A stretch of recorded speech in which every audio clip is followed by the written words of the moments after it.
broadcasters. All songs featured are duly owned by its respective groups and individuals. Duplication and illegal broadcast of this episode is strictly prohibited.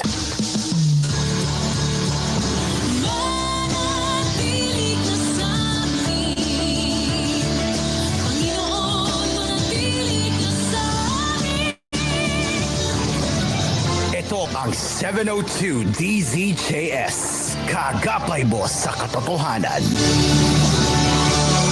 Philippine Christian fan-made broadcasters at kapisanan ng mga fan-made broadcasters ng Pilipinas. You're listening to koolFM. koolFM is a TVH Group of Networks radio station. Tondo's greatest hits are here.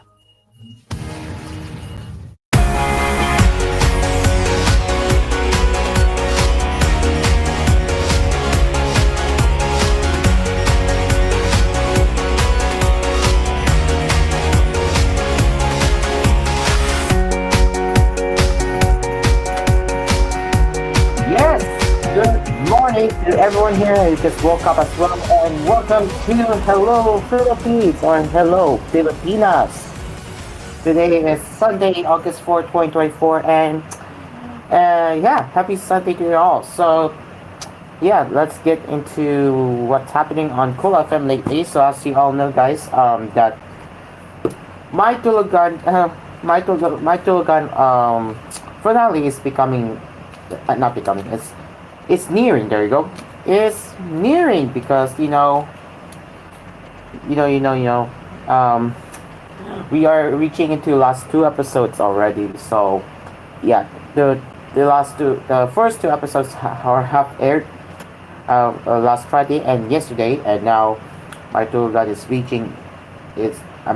it's nearing to its finale, which will take place later this Friday and Saturday, which means on Saturday, my Tulugan will be airing from 7 p.m. to 9 p.m.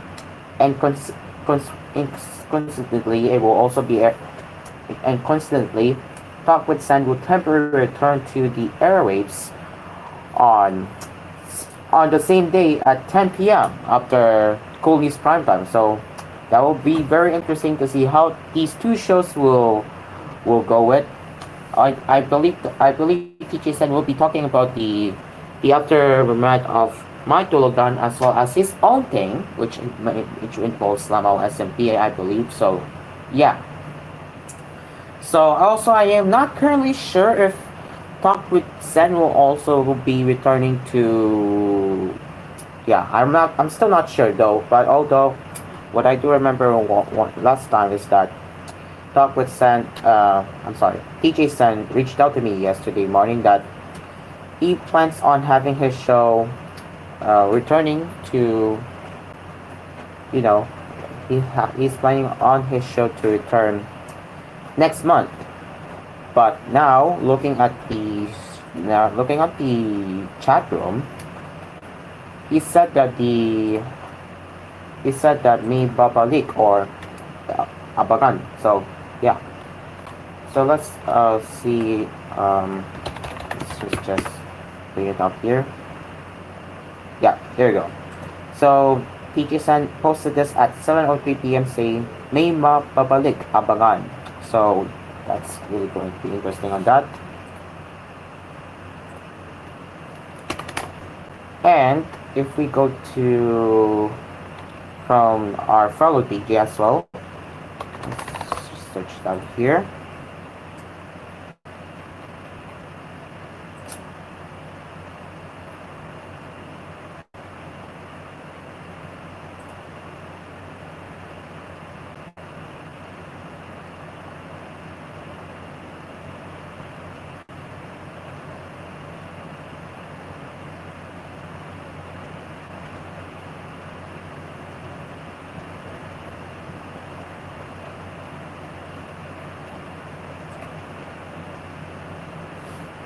But and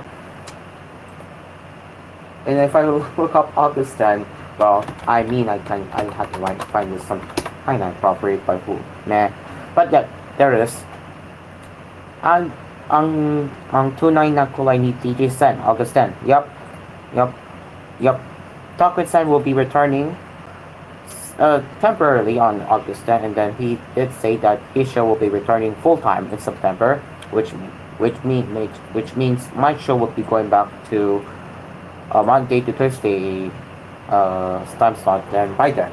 So yeah. Anyways, now let's get into the lifestyle news now. So not lifestyle news, but what's happening in lifestyle today. Let's have a look.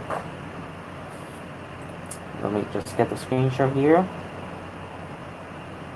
Oh yes, we have to talk about the Carlos Yulo.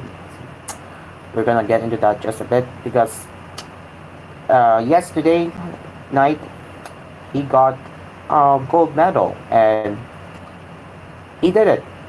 He did it. He got the gold Olympics medal. He did it. He did it, guys. He did it. So let me show you this.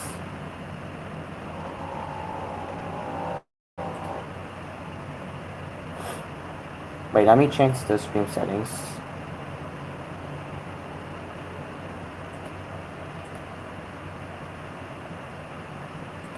Okay.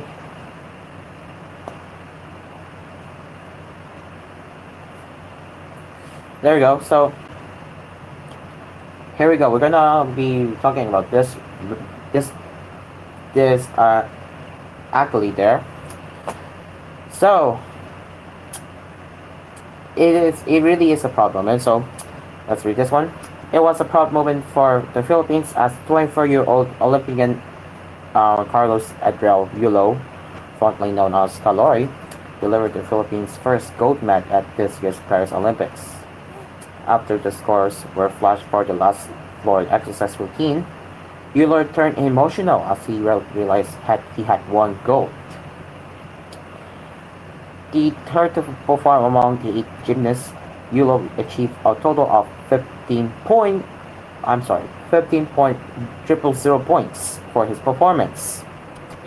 In Olympic men's floor gymnastics, the maximum score a gymnast can achieve is 16.000 points.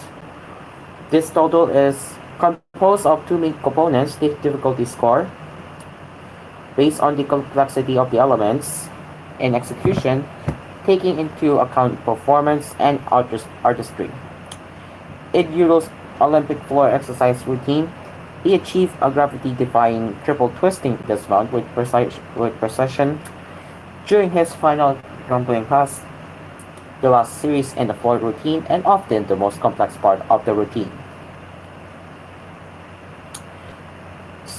The triple twisting dismount involves launching into the air, performing 3 complete rotations around the body's long intone axis, completing a flip and landing securely. As Yulo stuck the landing perfectly, he thrust his arms skyward and let out a triumphant roar. I am so overwhelmed, and I'm sorry. Yeah, I'm feeling grateful for this medal and for God. He protected me as always, said Yulo.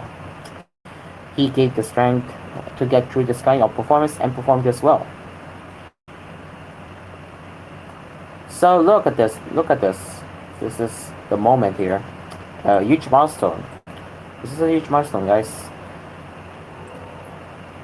So here, obviously, in the center we have the Carlos Yulo. This is the second time that the Philippines won the Olympics gold medal, which we are proud of, and the other two are Artem Goldblatt from Israel and Jake Jarman from Britain. So yes, huge milestone, guys. Huge milestone.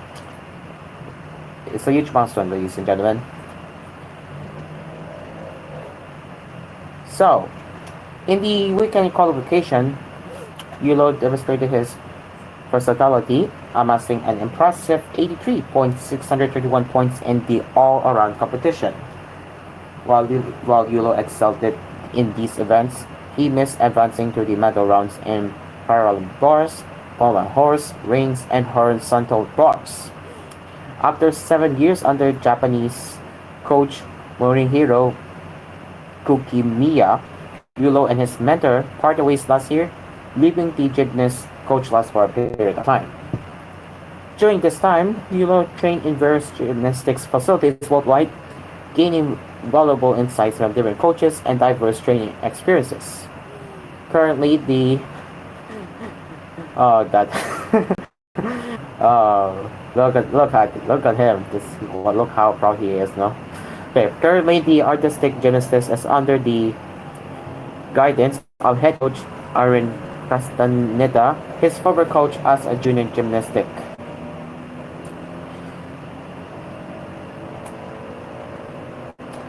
Carlos Yulo is now the second Filipino athlete to win an Olympic gold after Herlin Diaz's milestone gold win in the 2020 Tokyo Olympics.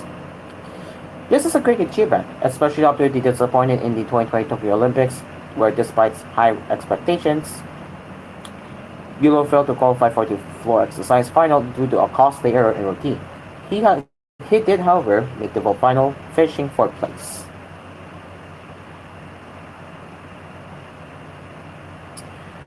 Yulo showcases particular talent in the vault and floor exercises and is a former world champion in the floor exercise, which was in Germany. So yeah, and well, it's we're not done.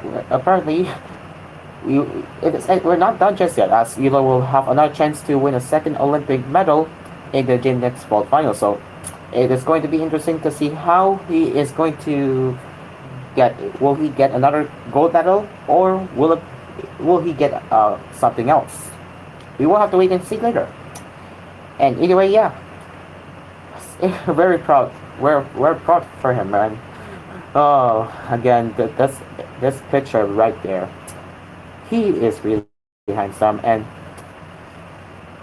man, I cannot believe how he is proud of himself. I am proud too. I have to say, I am very proud of this man. Good job, man. Good job. Good job. Congratulations, man. But I do hope. I hope you. I'm wishing for your best if you do get another gold medal. But yeah, wishing for your best, man. Wishing you for your best, Carlos. All right, let's move on now. Let's go on to anything else if there's anything interesting. All right, let's see if there's anything up here.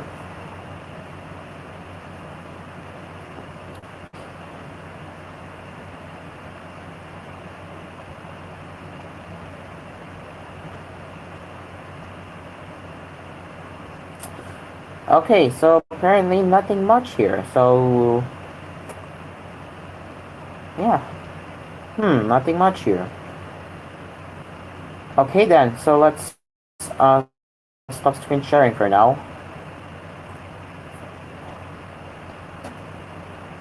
Okay, let me just go to entertainment. Let me just go to entertainment inquire so we can get into the local showbiz that you need to know. That not that you need to know that we will have that you will be covering from yesterday. There you go.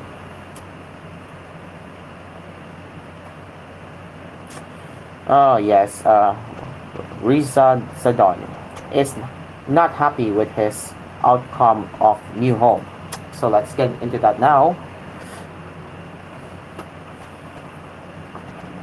Riza Sadon admitted that she was dissatisfied with the outcome of her new house, lamenting how they encountered problems including cracks in the walls, stairs, and even the main door.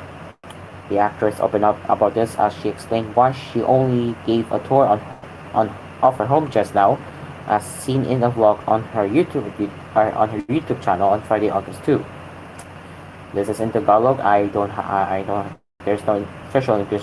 There's no English translations provided, so we're gonna read it in Tagalog. Maraming mangyayari. Mahigit 2 years ko siguro nang ginagawa yung bahay. Nagkaroon din ng problem and stress ako. Buti na lang talagang napakakabo ako kung hindi lakas-lakas ng yung buhok ko. She quipped. Hindi bang kaanong nande-design yung bahay at hindi ba kompleto yung mga gamit? Ang hirap kumpletuhin Kasi malabas-pasok kami sa bahay, she said as she showed parts of it. May times na di muna kami dito titira, mag-check-in muna kami sa hotel, gagawin yung buhay dahil pero sira. Ninon recalled how their family stayed in the hotel for about a month while the repairs were ongoing. She also noted that until now, there are still parts of their home that need to be fixed but have not been attended to yet.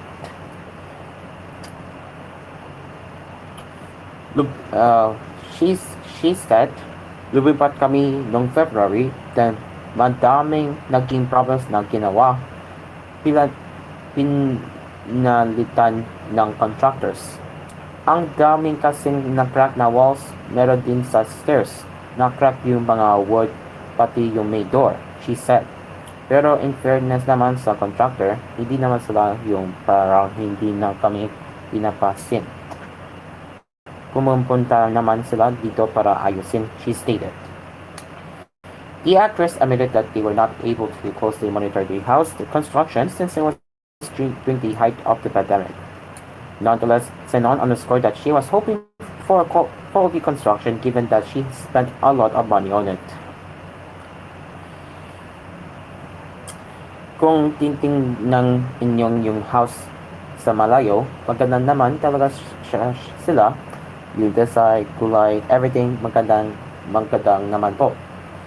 Pero once na tingnan inyong closing yung details ng house, yung finishing yung house, medyo hindi po ganong kapulito. She continued. Medyo hindi kami ganong ka-happy dong sa naging outcome nung pinaka-finishing ng buhay, she added. Pangit mang pagkinggan pero parang hindi sila new house kung i-describe mo kasi hindi sila malinis para magkuha silang ni-renovate na house. Parang ko lang yung feel.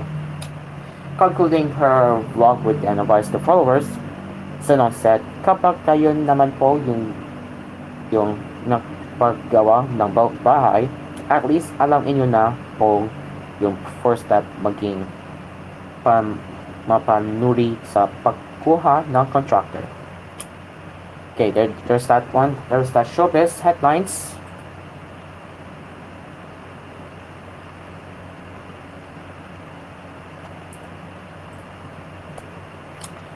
And good news for Justin Timberlake fans as pop singer Justin Timberlake pleaded not guilty on Friday, August 2 to driving while intoxicated in a virtual appearance before a judge who appeared that his driver's license be suspended in New York State, U.S. media reported. On June 18, the 43-year-old entertainer was pulled over in the town of Sag Harbor, about 100 miles or 160 kilometers east of New York City, after police observed his BMW go through a stop sign and struggle to stay within road lanes. The officer who pulled over the crime meal, a river singer, said he was in no fit state to drive. His eyes were bloodshot and glassy. A strong odor of Catholic beverage was emanating from his breath. He was unable to divide attention. He had slow speech. He was unsteadily afoot, and he performed poorly on all standardized field sobriety tests, the police report said. Timberlake appeared on a video link from Antwerp in Belgium, where he was on tour to promote his latest album. During the hearing, Judge Carl Eres ordered that Timberlake's right to drive in New York State be suspended, which the star's lawyer, Edward Burke, told reporters would last for the duration of the cause. Burke again insisted that the sexy back performer was not drunk when he was stopped and had consumed just one martini before he was pulled over. The next hearing in the case is scheduled for August 9. Timberlake is not required to attend. Okay, it is now 7:19 in the morning, and we will be doing koolNews early edition we will be doing koolNews early edition when we return here on Hello Pilipinas. Stick around, we will be right back.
Cool Studios.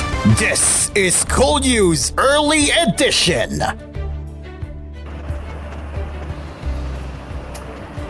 Fellow, good morning to all of you, and welcome to koolNews Early Edition on Hello Pilipinas.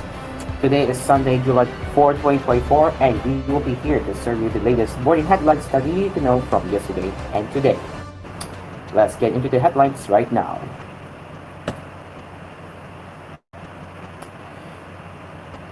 Have you noticed it too? These successive rates on illegal Philippine offshore gaming operators have resulted in the sudden drop in scam text messages that Filipinos used to receive on a daily basis, Senator Chairman Kajilian said on Saturday. According to Kajilian, this was yet another proof that Pogos were indeed behind a modus operandi that had pestered, if not victimized, thousands of mobile phone users since the pandemic years.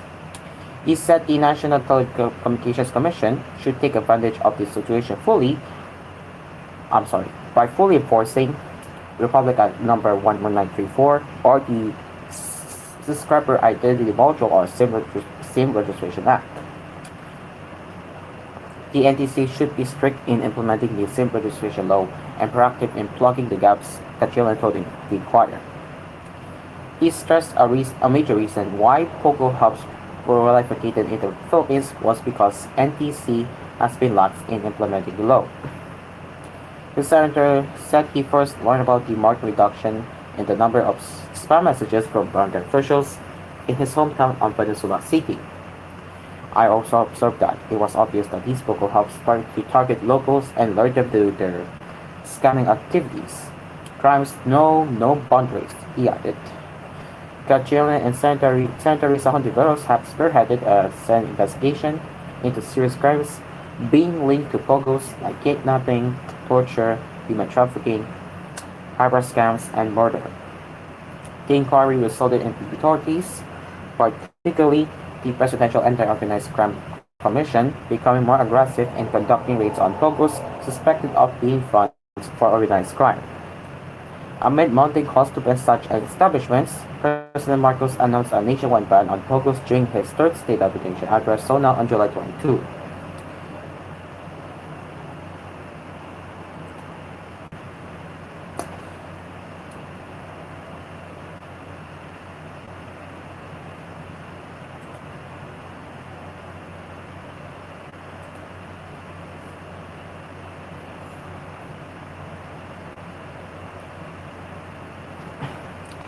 The provisional government of Cavite and other agencies have begun providing assistance to fisherfolk affected by the oil spill from a tanker that sank on July 25 in the waters of Bataan.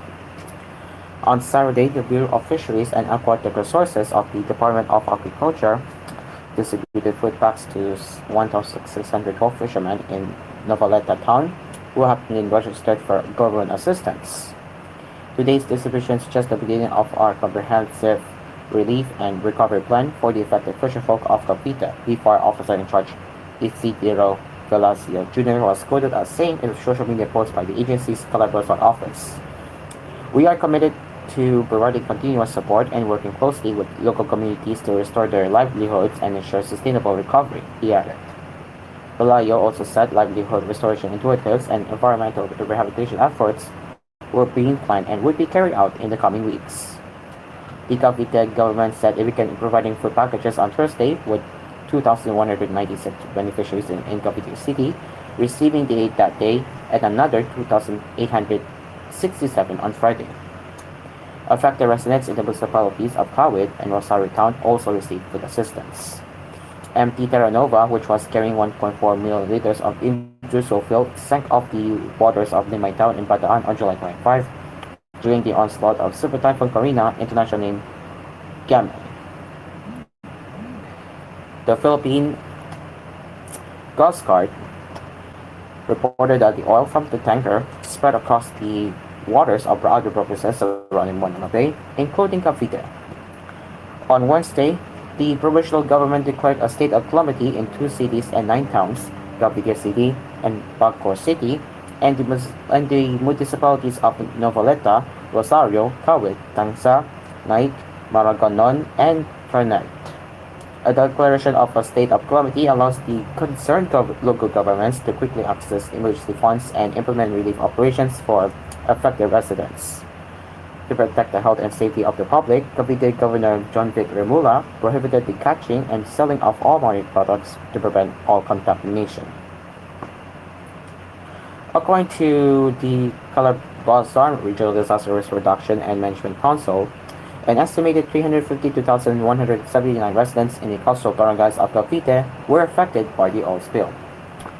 Some 25,145 fisher folks were also affected, with an estimated loss of income amounting to 70,952,775 pesos per day, and predictably in 22 days a total of 394,961,064 pesos, the RDRRMC said in the report.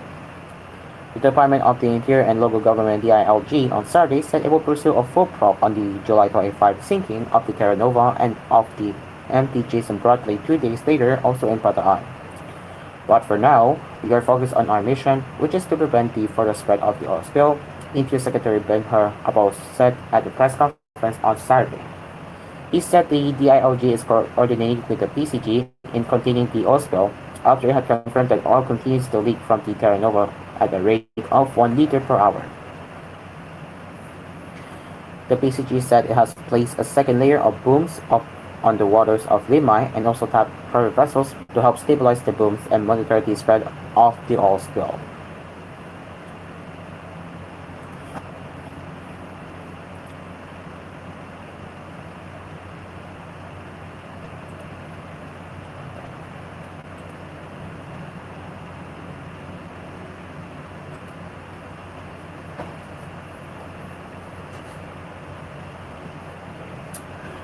President Ferdinand Marcos Jr. has approved an increase in the monthly basic pay of more than 1 million civil servants and four yearly tranches starting this year, and added an annual medical allowance of 7,000 pesos, Malacanan announced on Saturday.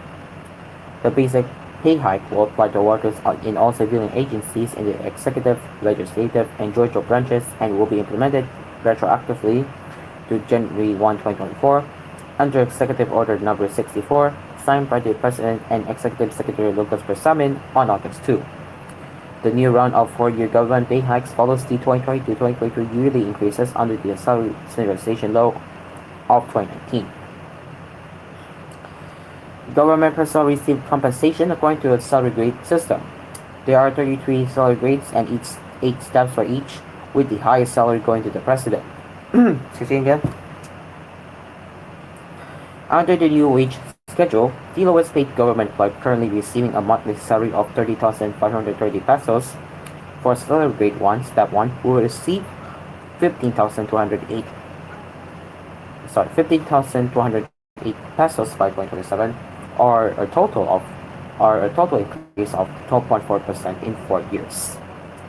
In comparison, a mid-level government employee salary grade 16, step 1, will be receiving 47,829 pesos starting January 1, 2027, 7.1% more than the 41,616 pesos current pay. The President's monthly basic salary will increase by 9.8% from 428,994 pesos to 459,469 pesos over that period. According to Marcos, the wage hike for government personnel was necessary given the prevailing economic circumstances, including the erosion of purchasing power due to inflation. There is a need to update the salaries and benefits of government personnel in order to maintain a competent, committed, agile, and healthy workforce, he said. Matching private sector, according to him, the salary adjustment would promote social justice, integrity, efficiency, accountability, and excellence, and ultimately translate to increased productivity and higher quality public service. The pay raise will also include personnel of constitutional commissions and bodies, government-owned or controlled corporations not under Republic Act No. 10149 or the GOCC Governance Act of 2011 and Executive Order No. 150 in 2021 and the local government units. The compensation of all civilian personnel shall generally be competitive with the private sector in order to attract, retain, and engage high-performing civil servants, the President said. He said the compensation scheme must be within the financial capacity of the government, with the personal services cost cap at a reasonable level in relation to overall government spending. The President said the pay raise would be given to all government employees regardless of appointment status, whether regular, contractual or casual, appointive or elective, and on full-time or part-time basis.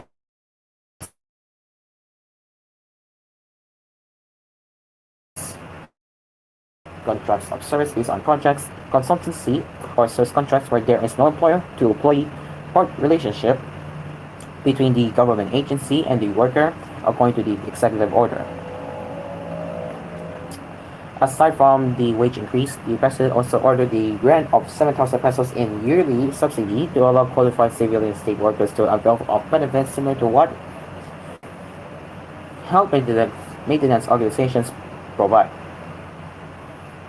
He directed the Department of Budget and Management and the Governance Commission for GOCCs to come up with the appropriate guidelines for the implementation of these health benefits. The heads of government agencies may grant a similar medical allowance to their employees or continue to procure allowable HMO plans subject to limitations and guidelines that the DBM may issue in consultation with these officers, Marcos said. The President's latest executive order did not specify the number of government employees nationwide who will benefit from the salary increase. According to the DBM's National Government Agency Staffing Summary for fiscal year 2024, there are a total of 1,979,564 permanent positions, with 1,810,428 filled out.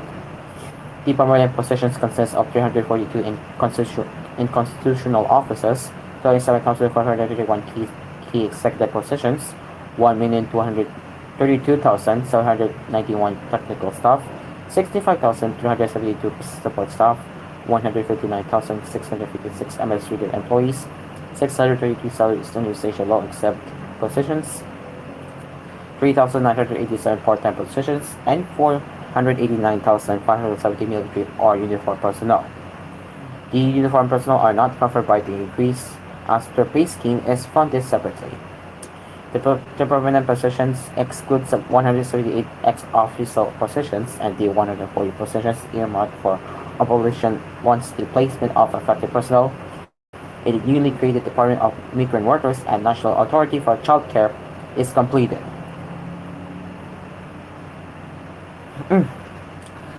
Budget Secretary Amanda Paganawan said that she had ordered her officials to finalize the guidelines for the release of salary increase under Phase 6 of the Salary Standardization Law. With this EO, we can we can now roll out the first tranche of SSL VI. We will rush the implementing guidelines so that the government employees will see their first round of salary increases this 2024, she said in a statement. She said there would be a salary differential of back pay, but did not indicate whether this would be paid out as a lump sum equivalent to 7 months from January to July. I am happy to announce that we will be able to fund the salary increase not just for 2024 but also for 2025, Pagkantaman said. Excuse me again. The DBM had earmarked 70 billion pesos under the fiscal year 2025 of the Miscellaneous Personal Benefits Fund to cover the cost of the first and second tranches of SSL Phase 6 of salary standardization law. An estimated 36 million pesos would be spent for the first tranche in 2024. The money will be sourced from available allocations from the MPPF of the 2024 General Appropriations Act.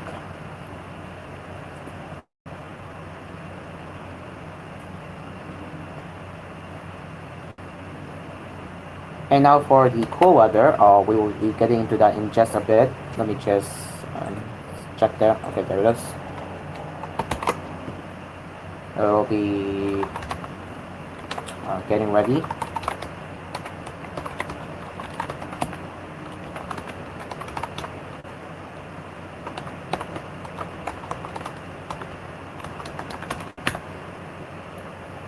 Give me a second.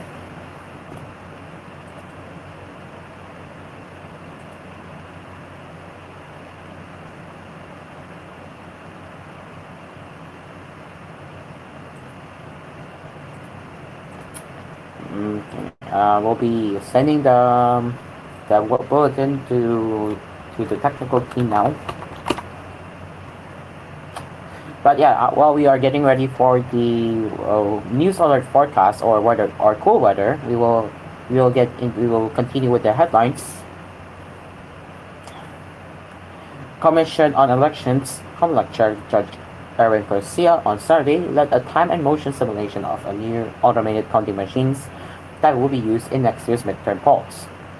Several ACMs were brought to the Manuel Arroyo High School in Ermita, Manila, where mock precincts were set up and volunteers cast ballots using the new ACMs to determine the average time of voting and monitoring other concerns.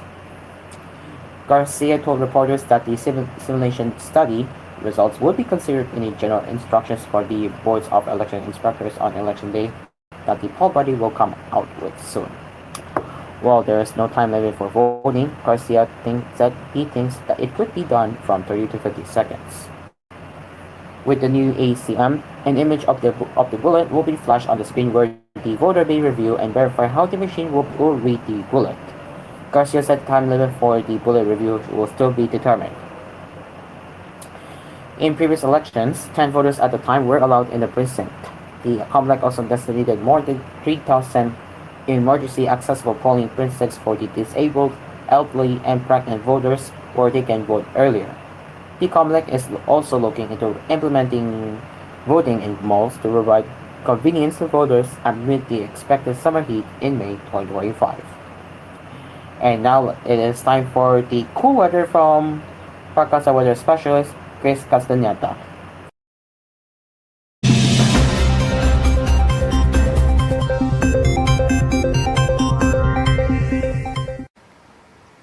Magandang umaga sa ating lahat. Ngayon ay August 4, 2024 at narito ang update ukol sa maging lagay ng panahon sa susunod na 24 oras.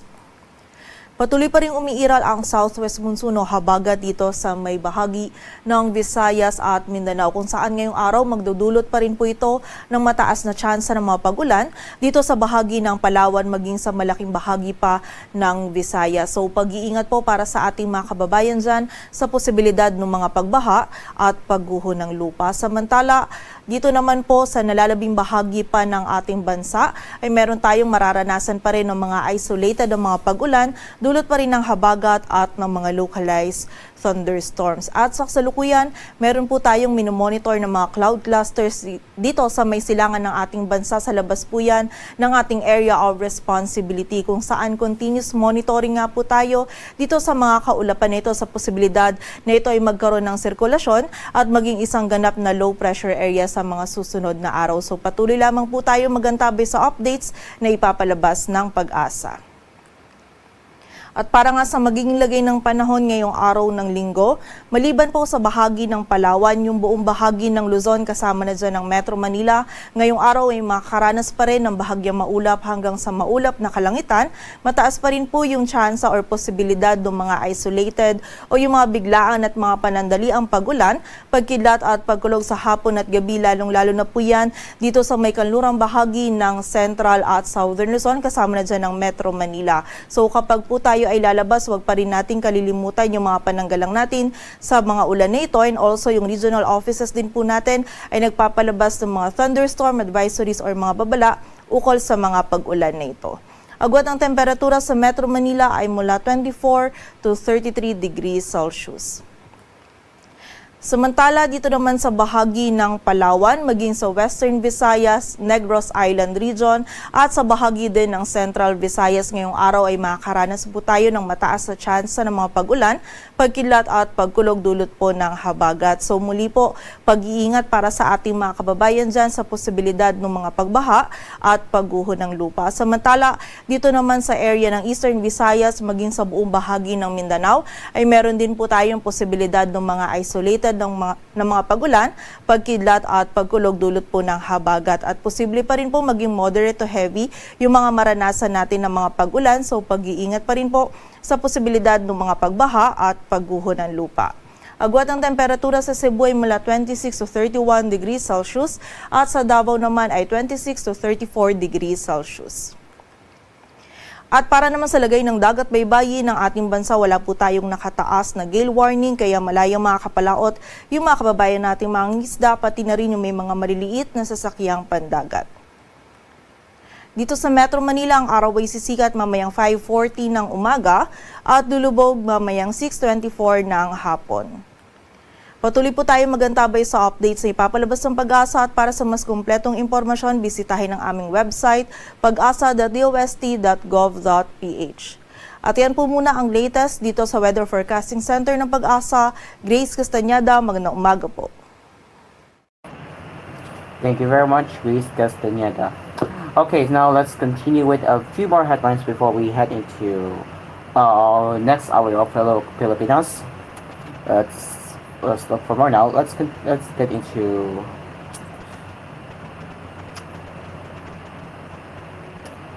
international headlines. Hezbollah said Saturday it had launched dozens of Katyusha rockets at Israel, the latest in the series of attacks it says is in support of the Palestinian people. The Iranian-backed group said its latest attack on Brit Hill in northern Israel was in response to Israel's attacks on Kfar Kala in Syria in Lebanon, which it said had injured civilians there.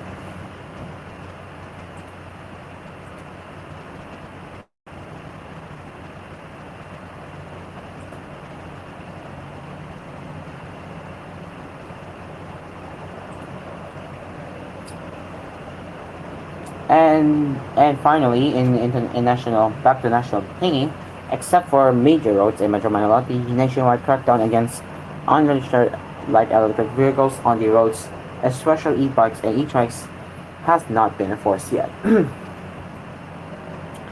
Land Transportation Office Chief Vico Mendoza II said they have yet to implement its own policy because our information dissemination with the public and our meetings with local governments are not yet complete. Our problem with unregistered e-vehicles is not only isolated in Metro Manila.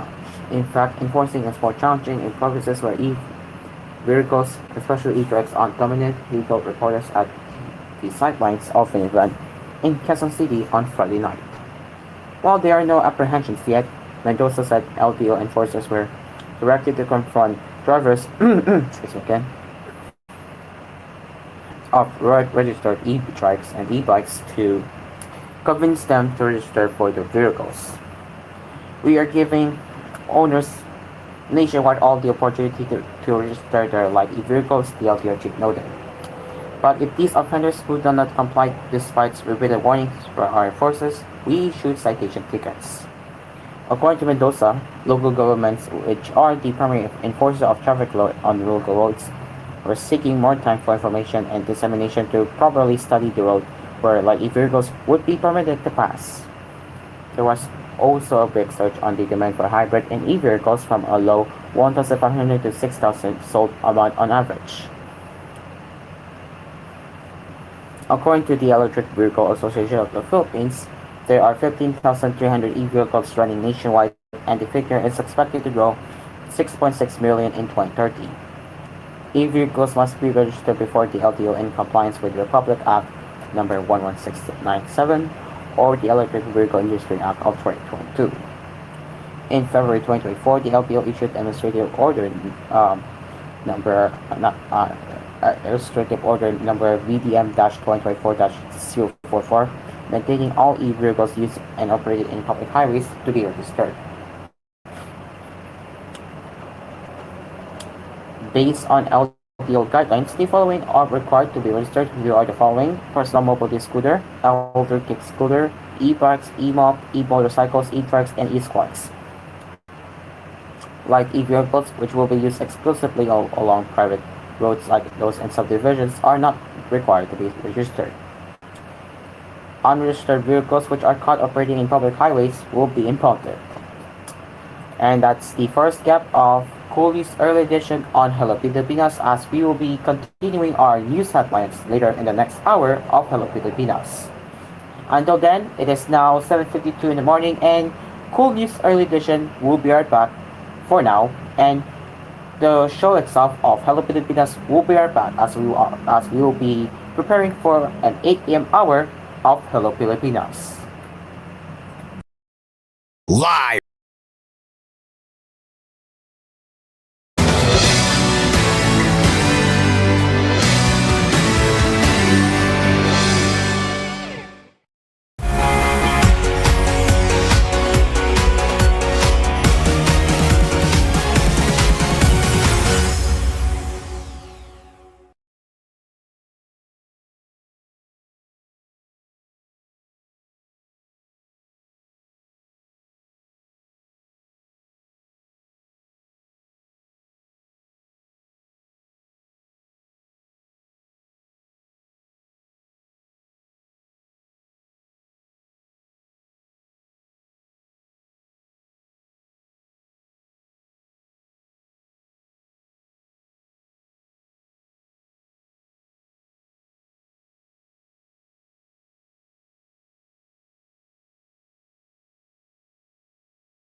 music.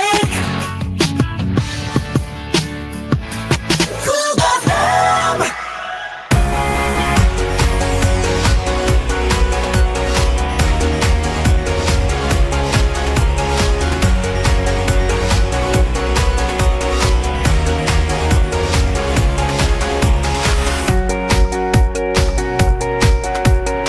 It is exactly 8 o'clock, guys, and if you have just joined our show to start your morning with us, well, fellow good morning to you all, and welcome to Hello Philippines or Hello Pilipinas.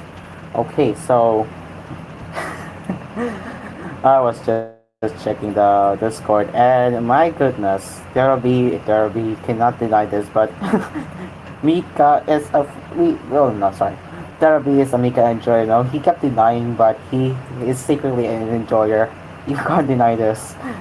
Anyways, let's get into some more entertainment. Not some more, but continuing our entertainment. Yeah.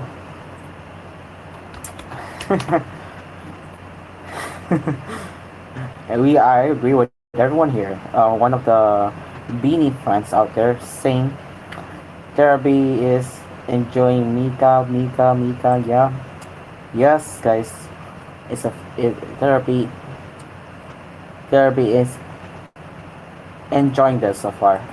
Yeah. You can't deny this, yeah. Anyway, so now let's get into an actual news now. So here we go. Former President Donald Trump said he would no longer be taking part. So this is kind of part of entertainment thing, but interesting that Donald Trump will not be going to ABC debate now. Actually, we'll save that for the last on koolNews, but we'll move on to that. Of course, the layoffs. Oh wait, that's actually a VIP. My bad. Okay. What else here?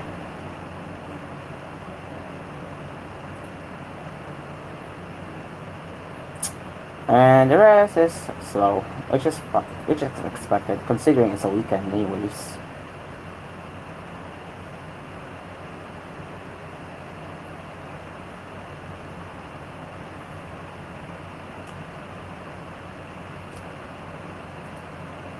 You know, your idol, huh? Your idol of face to face, no?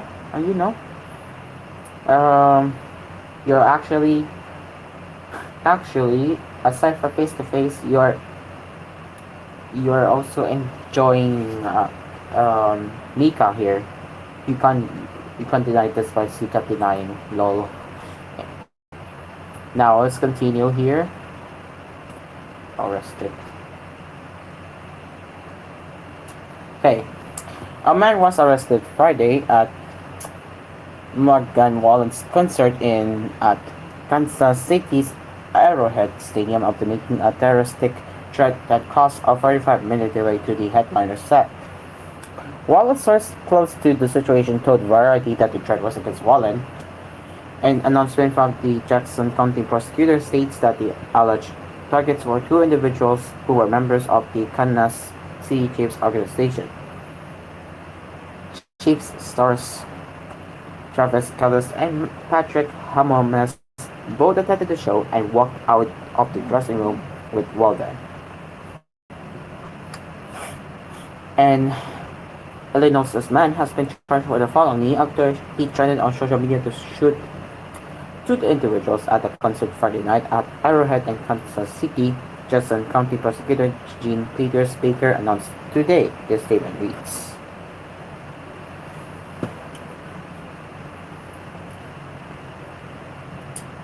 Aaron Brown of Winchester, Ill, faces a Class A felony of making a terroristic threat in the second degree. According to court records, Kansas City police detectives and intelligence analysts in the Kansas City Fusion Center working at Gayhawk Field at Arrowhead on Friday, August 2, 2024.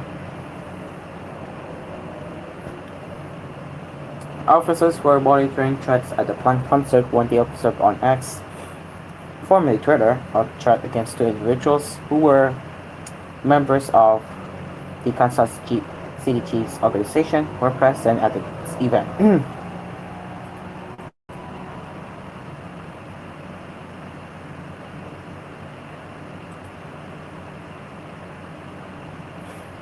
The defendant confirmed to police where he was located at the event. The concert was delayed for 40 minutes while the defendant was located. The defendant was charged earlier today and a $15,000 bond was set. Prosecutors requested a $250,000 cash bond.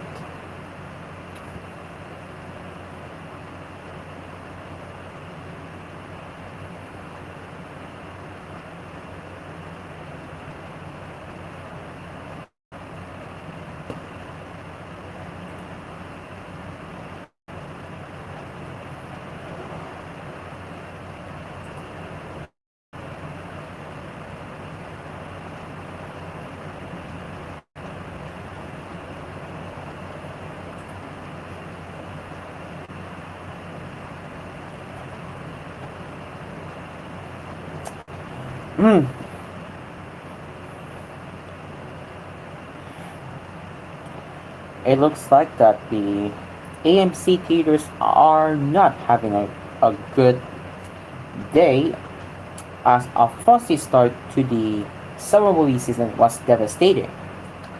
The theater, the theater chain's quarterly earnings was severely impacted by a lack of blockbusters, with student films like Florissa, A Mad Max Saga, The Fall Guy, and Horizon and American Saga Chapter 1 all collapsing at the box office. AMC is placing much of the blame on the actors and writers strike, which delayed production for months last year and left theaters with few big movies to show in 2024. Revenue at the theater chain fell 23.5% to $1.03 billion during the 3-month period ending in June, down from $1.35 billion in the prior year period. Net loss for the 3 months also widened to $32.8 million compared with a profit of $8.6 million for the quarter ended June 2023. Adjusted EBITDA stood at $29.4 million, down sharply from the $182.5 million in adjusted EBITDA that AMC reported in the prior year quarter. Attendance also dropped precipitously, falling to just over 50 million from 66.4 million in a year-ago period, a time when hits like Spider-Man Across the Spider-Verse and Guardians of the Galaxy Volume 3 were playing to packed house. Though the quarter was a rough one, excuse me again, things began to shift towards its end.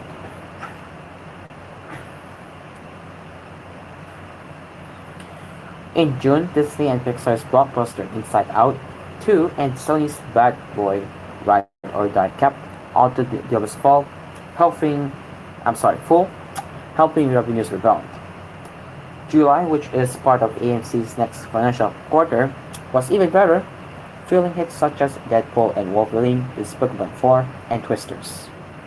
In a statement, AMC chief Adam Aron noted the turnaround and said that the difference between AMC's early quarter performance and our late quarter performance was as if we were two totally different companies surrounded by two completely different industry dynamics. Last month, AMC said it expected the excuse me again. I might have to get some water. Hold on.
Okay, hopefully they'll do it. Last month, AMC said it expected the movie business labor issues would mean the company's earnings would fall short of projections. That meant that the dismal earnings result were baked into AMC's share price. The company's stock was actually up more than 3% in after hours trading, hovering at $5 a share. The theater chain has struggled to stay solvent in recent years, having been settled with $4.5 billion in debt, much of it amassed when it brought up a number of theater chains prior to the pandemic. However, AMC got some relief. It recently reached a refinancing agreement to restructure a portion of its debt to extend maturity dates by at least 3 years. As part of the pact, more than $2.8 billion of maturities were pushed from 2026 to 2029 and 2030, giving the company more breathing room. We are grateful that AMC's lenders just gave our company a strong vote of confidence as to their view of the likelihood of for our long-term success.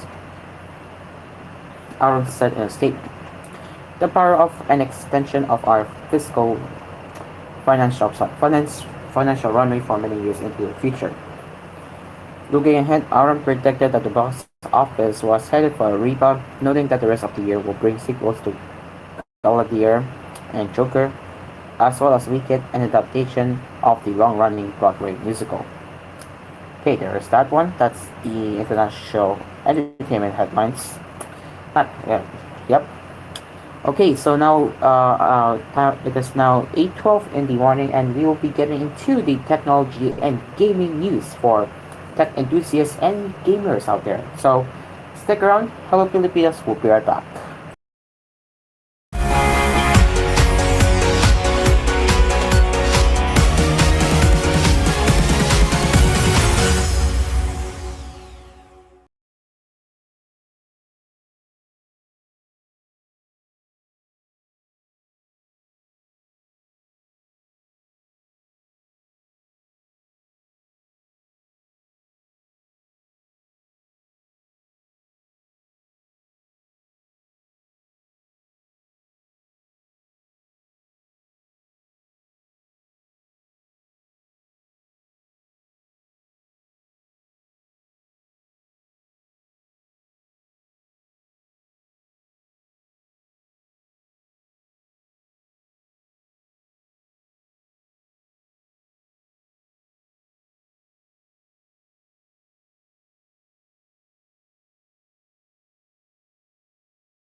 And we are back with more Hello Pilipinas as we will now be getting into the tech news. Yes, technology news and of course gaming. Okay, let's start with The Verge.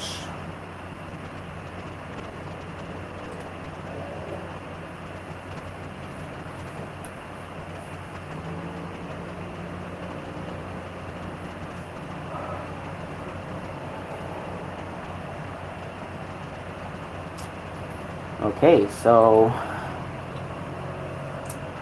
well, Nvidia reportedly delays its next AI chip due to a design flaw. This is coming from The Verge. Nvidia has reportedly told Microsoft and at least one other cloud provider that its Blackwell B200 AI chips will take at least 3 months longer to produce than was planned, according to the information. The delay is the result of a design flaw discovered unusually late in post-production process, according to two unnamed sources, including a Microsoft employee, cited by the outlet.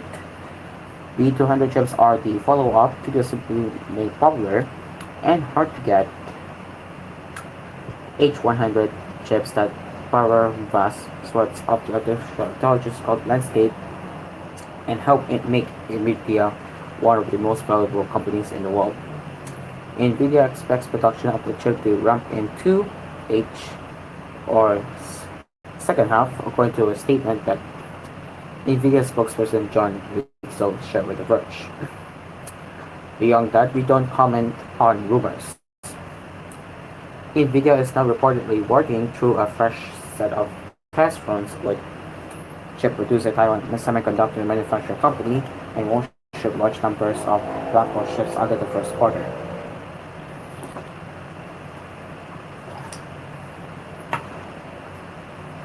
The information writes that Microsoft, Google, and Meta have ordered tens of millions of dollars for the chips. The report comes just months after video said that Blackwell-based products will be available for partners starting in 2024. The new chips are supposed to kick off a new yearly cadence of AI chips from the company, as several other tech firms such as AMD work to spin up their own AI chip comparators.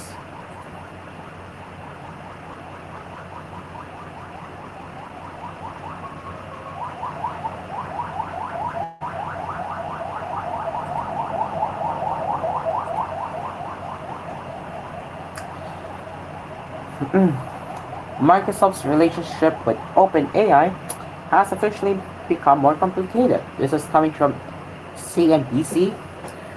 On Tuesday, Microsoft added the artificial intelligence startup to the list of comparators in the company's latest annual report.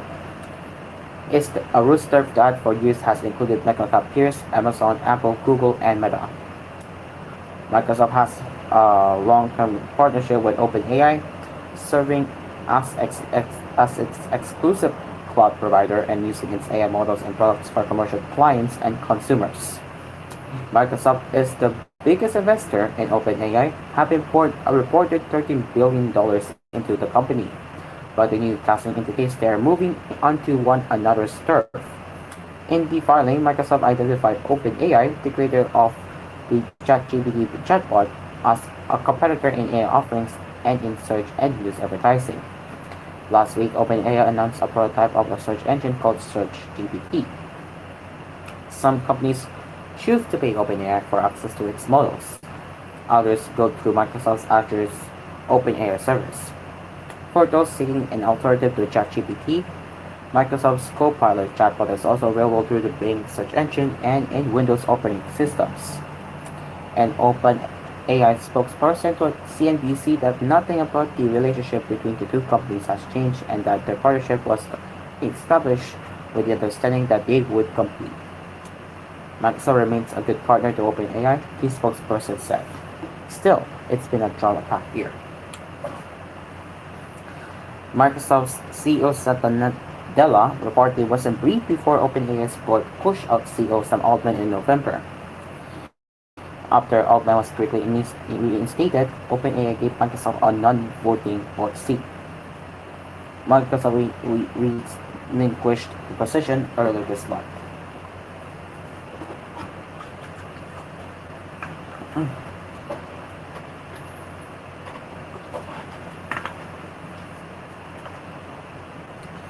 March, Nadella brought on Mustafa Suleyman, a co-founder of DeepMind, an AI research company that predated OpenAI and was acquired by Google in 2014.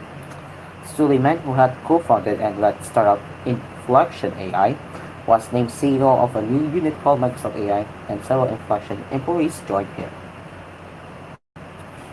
Nadella remains close to Altman. One of the things I love about Sam is every day he's calling me and saying, I need more, I need more, I need more. Nadella told the New York Times in a recent interview.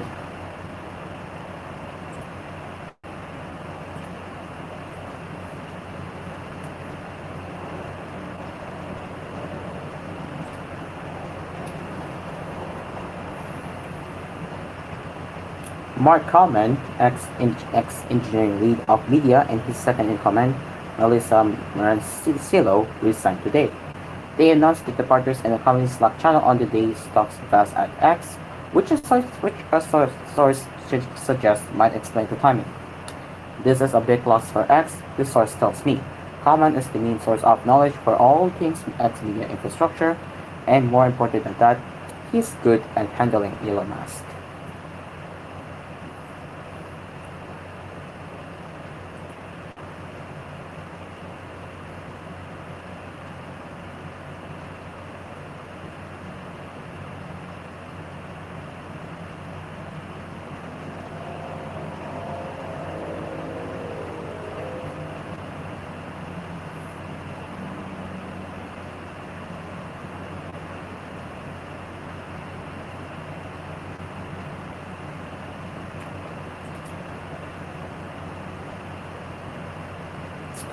Responding to the RIA's copyright suit, AI song maker cites defendant testimonials as being like kids learning rock and roll or tools enabling creativity. Country artist Steve Merritt had a different take after being shown a song AI music generated audio spat out when prompted to mimic her style. The imitation audio created doesn't make the cut for any album of mine. This is a great demonstration of the extent to which this technology is not transformative at all. It's stealing. I have to agree with what with David Merritt said because while I do see AI having potential, there are other things that are not going to go well so far. So yeah, stealing.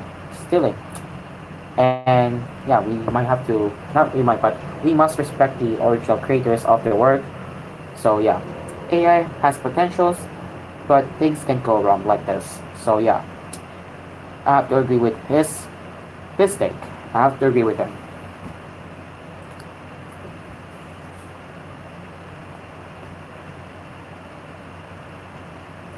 I think we run out here. Yeah, I think. Did I?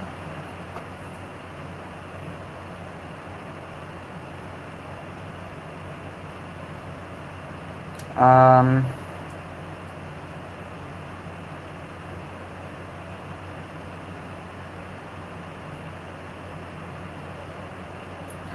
okay, let's get into the some gaming news now.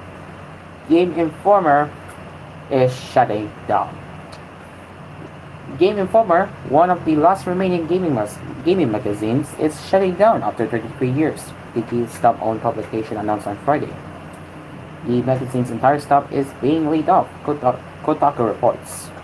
In a statement on posted to X, the publication didn't give a reason for the shutdown. GameStop didn't immediately reply to a request for a comment. Last year, GameStop CEO and Chairman Ryan Cohen told staff that every expense at the company must be scrutinized under Microsoft and always eliminated, according to an email obtained by Kotaku. In March, Game Informer introduced out a way to subscribe to the magazine directly. Previously, you could only get the magazine by buying issues on their own or through a GameStop Pro subscription. Hard times layoffs, cancellations, and closures have impacted thousands of game developers and publishers, as well as other outlets like us that celebrate games. Editor-in-Chief Matt Miller wrote Game Informer's blog post about that announcement.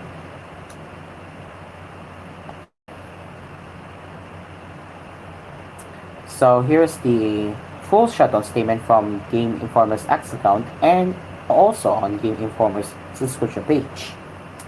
After 33 trillion years of bringing you the latest news and reviews and insights from the ever-evolving world of gaming, it is with a heavy heart that we announce the closure of Game Informer. From the early days of pixelated adventures to today's immersive virtual realms, we have been honored to share this incredible journey with you, our royal readers. While our presence may stop, the passion for gaming that we have cultivated together will continue to live on. Thank you for being part of our quest, epic quest, and may your own gaming adventures never end. So yeah, I have to say this is sad that they're gone. We don't exactly know what led to this shutdown, but it is devastating to see this magazine gone.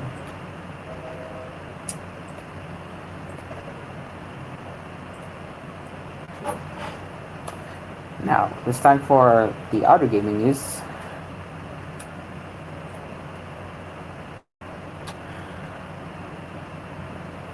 Monte-Q Indie and Japanese game publisher PlaySim has announced a new PlaySim game show planned for this month. Ooh, so I wonder what PlaySim is going to offer for later. Okay, so the new PlaySim game show will kick off on August 8th at 4 a.m. Pacific or 7 a.m. Eastern, which is 7 p.m. here in the Philippines, and will run for an hour and a half. Fans can expect the new showcase to include news for their 9 upcoming games through late 2024 onward, as well as news on their incoming events like PAX West and Tokyo Game Show.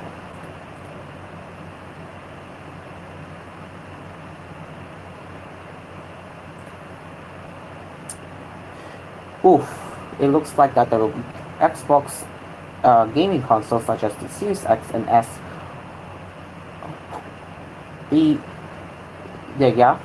both consoles are receiving a price increase in Japan. Oof. The company announced both the Series X and S consoles will increase their prices from 59,978 Japanese yen, tax included, to 66,978 Japanese yen, and from 37,978 Japanese yen to 44,578 Japanese yen, respectively.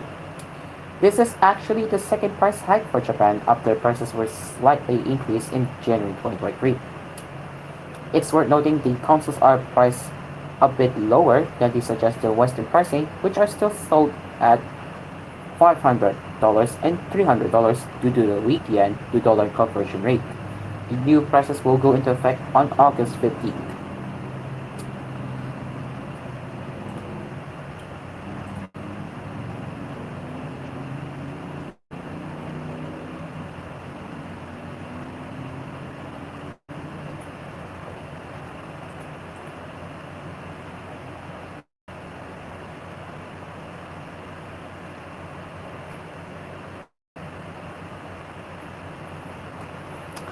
Okay, and now finally in the Wii side of gaming, publisher Aniplex and developer Type-Moon have announced a release date for the Fate Stay Night Remastered, which is the new remaster for the 2007 game. It is set to launch on August 8th for Windows PC via Steam and Nintendo Switch. So it is a new remaster of Fate Stay Night Realtà Nua, which originally released for PS Vita and later on smartphones. Aside from the remaster, Fate Hollow Axoria is also getting a remaster too. So it is currently in development and no release date has been announced for now. Okay.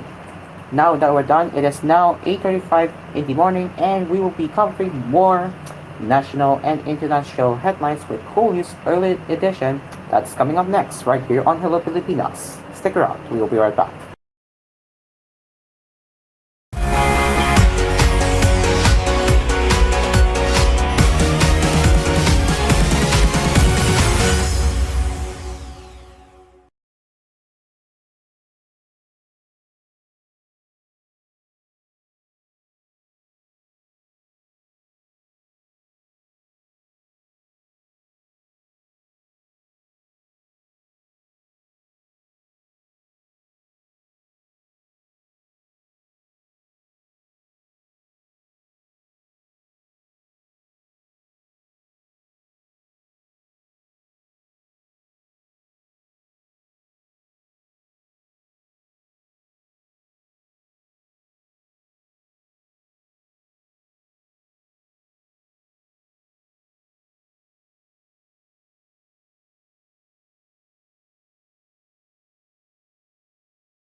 Live from Cool Studios, this is koolNews Early Edition.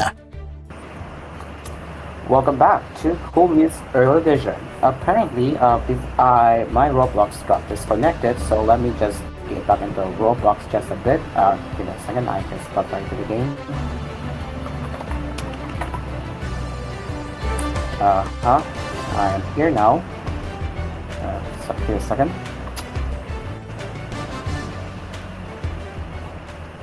There we go. We are up here now. Alright, now let's get into continuing our headlines. There's some progress.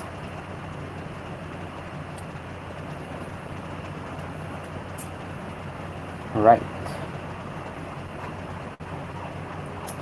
Here we go. We have a fresh headline, so let's get into that now. It's mostly international, so we will be talking international headlines. The Vatican said Saturday that it was saddened by certain scenes at the Olympics opening ceremony that gave quote-unquote offense to Christians as controversy rages over a segment some say lambonted Jesus' Last Supper. The July 26th show included a scene featuring dancers and drag queens that some said was reminiscent of depictions of this Last Supper. The final meal Jesus Christ is said to have shared with his apostles. Although organizers have said they intended to portray a pagan feast led by the Greece god of wine, Dionysus, that explanation has not told the criticism. The Holy Unseen was saddened by certain scenes at the opening ceremony of the Paris Olympic Games and can only join the voices that have been raised in recent days to deplore the offense given to many Christians and believers of other regions, said the Vatican in a statement written in French.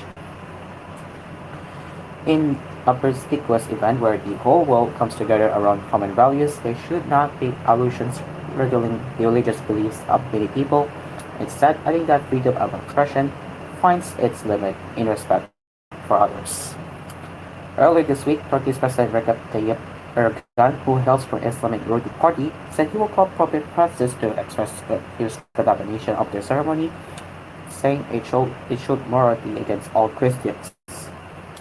Attacks have also come from former US President Donald Trump, Iran's Supreme Leader Ayatollah Ali Khamenei, and a group of French bishops who cited a mockery of Christianity. The Vatican did not cite specific parts of the opening ceremony, but the controversy has focused on a segment called Festivity that began with a group of dancers and drag queens sitting around the long table. The show's artistic director, Thomas Jotley, has said he intended to send a message of love, a message of inclusion. The spokeswoman for the Games Organizing Committee, Annie Descamps, said on Sunday, "If people have taken any offense, we are, of course, really, really sorry."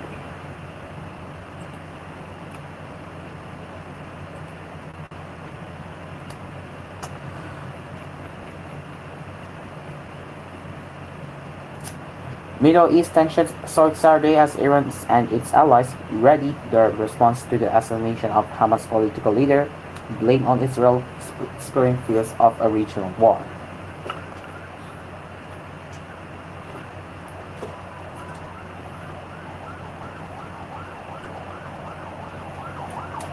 Israel allies the United States said it would move warships and fighter jets to the region, while Western governments call on the citizens to leave Lebanon, where the powerful Iran-backed Hezbollah movement is based and airlines cancel flights.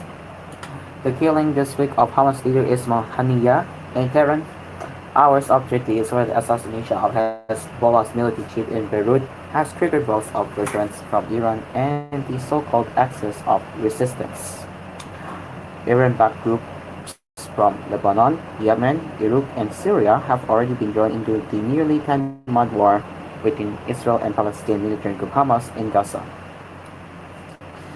Israel on Saturday again traded fire with Hezbollah, carried out a deadly raid in an occupied West Bank, and struck a school compound in Gaza City in an attack that the Hamas-ruled territories' civil defense agency said killed at least 70 people. primary schools turned into displacement shelters have been hit across Gaza in recent weeks, with Israel insisting the facilities have been used by militants. Hamas denied using civilian infrastructure for military activities. Haniyeh was buried on Friday in Qatar, where he had been based. Israel, accused by Hamas, Iran, and others of carrying out the attack, has not directly commented on it. Iran said on Saturday it expects Hezbollah to hit deeper inside Israel and no longer be confined to military targets. The Pentagon said it was bolstering its military presence in the Middle East to protect U.S. personnel and to defend Israel. It said an aircraft strike group led by the USS Abraham Lincoln would be deployed, as well as additional ballistic missile defense-capable cruisers and destroyers and a new fighter squad plane. U.S. President Joe Biden, at his beach home in Delaware, was asked by reporters if he thought Iran would step down. "I hope so," he said. "I don't know." Soon after Hezbollah announced it had fired dozens of Katyusha rockets at the northern Israeli settlement of Beit Hillel, he said it was in response to an Israeli attack on Kibbutz Tel and near Zerain in southern Lebanon, which it said had injured civilians.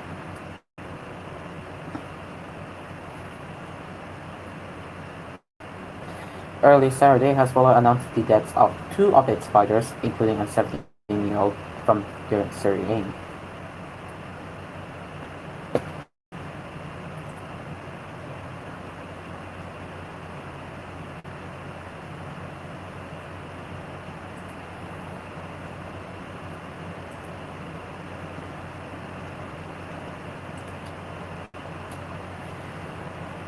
And oh wait, I already read that one earlier, the first tab. We're not gonna go that again. Okay.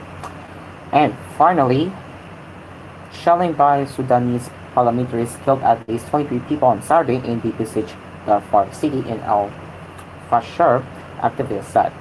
The capital of North Darfur state is the largest city in the western region, not yet under the control of the paramilitary Rapid Support Forces, who have been battling the regular army for more than a year and have led surge to Al Fashir since May.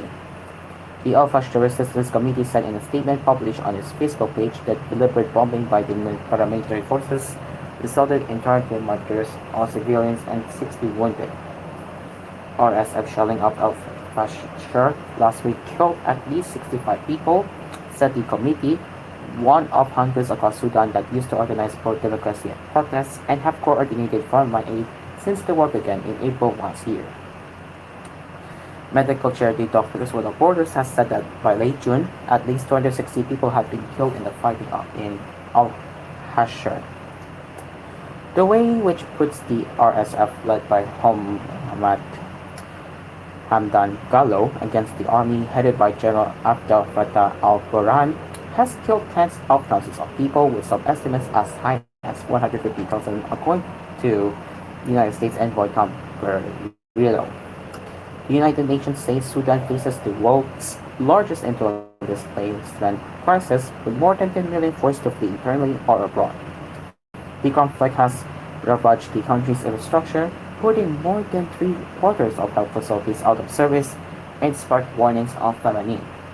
A UN-backed assessment published Thursday found that famine is ongoing in Zamzam, a displacement camp outside Al Fashir that hosts hundreds of thousands of people. Both sides have been accused of war crimes, including deliberately targeting civilians.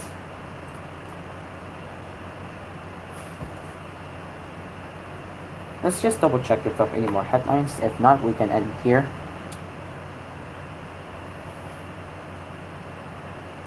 Okay, well, we have no more new headlines for now. So we will be saving the rest later for koolNews at noon. So that will be it for koolNews Early Edition. As always, you can get in touch with us at tvh.philippines.news@gmail.com. And we will be back with more headlines later with koolNews at noon, koolNews at 4, koolNews at 6, and koolNews Prime Time at 9. Just a reminder that koolNews at 4 has shortened its airtime to 30 minutes, while koolNews at 6 has gained to an hour newscast. Until then, I'm Cairo, and now back to Hello Pilipinas.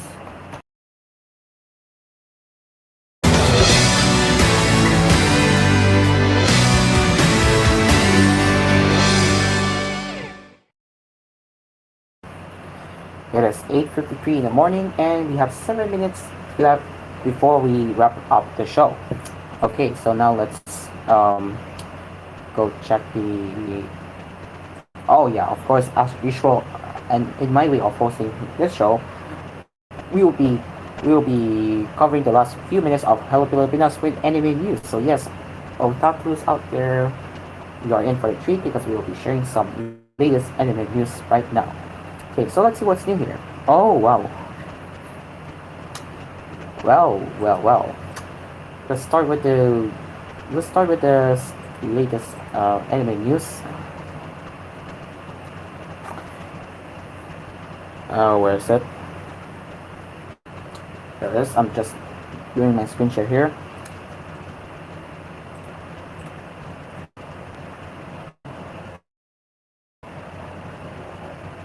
There it is. So, the staff of The Wrong Way to Use Stealing Magic fantasy light novel series revealed at a panel of Otakon on Saturday that the anime will get a second season. Ooh. So no official release date has been. So I'm sorry. I mean, no additional details have been released for now. But we are getting an announcement once again that The Wrong Way to Use Healing Magic is getting second season. Okay, next one here.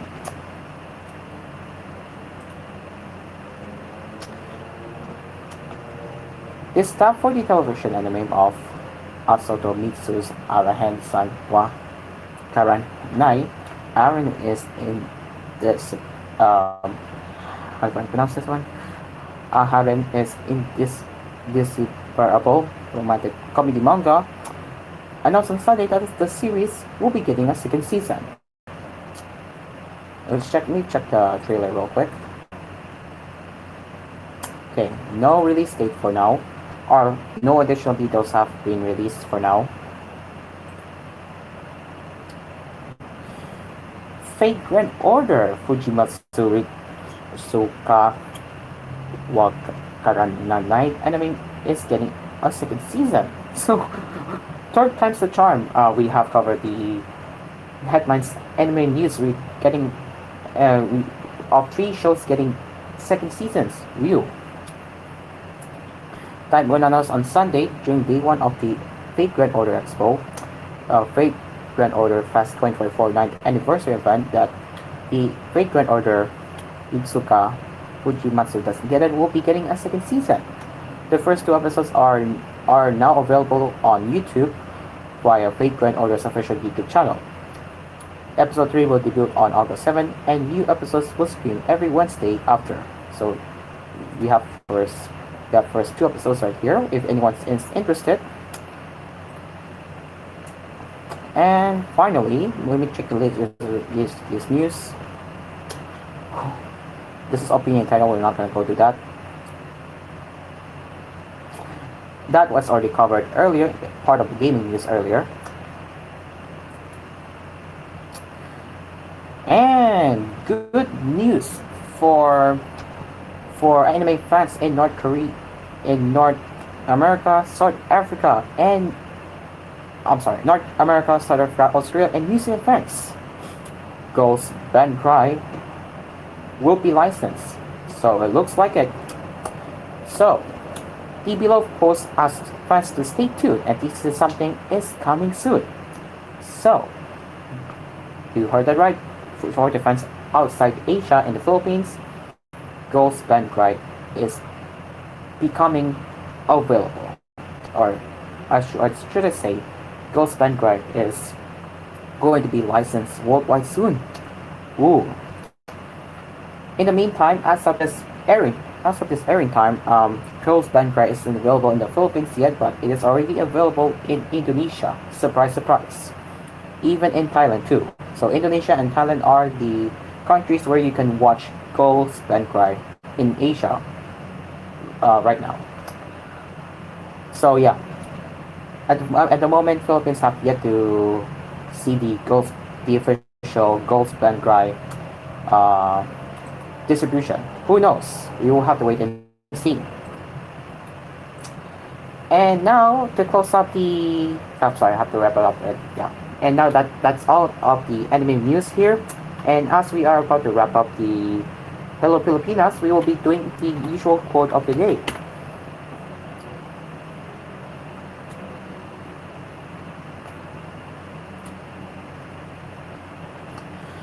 Alright, today's quote of the day is coming from Brainy Quote.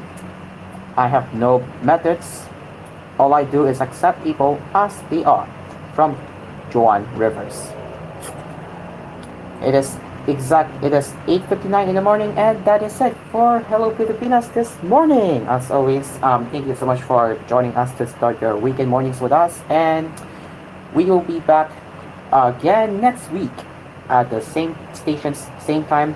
And coming up next on TVH Network, it's Science Show. And on koolFM, you'll be hearing some Japanese anime hits right here on koolFM. But on TVH Network viewers out there, we will now leave you up to the educational show called Science Show. So have fun with some science facts that you need to know. Until then, I'm Carlo. Have a good morning and goodbye for now. Bye-bye.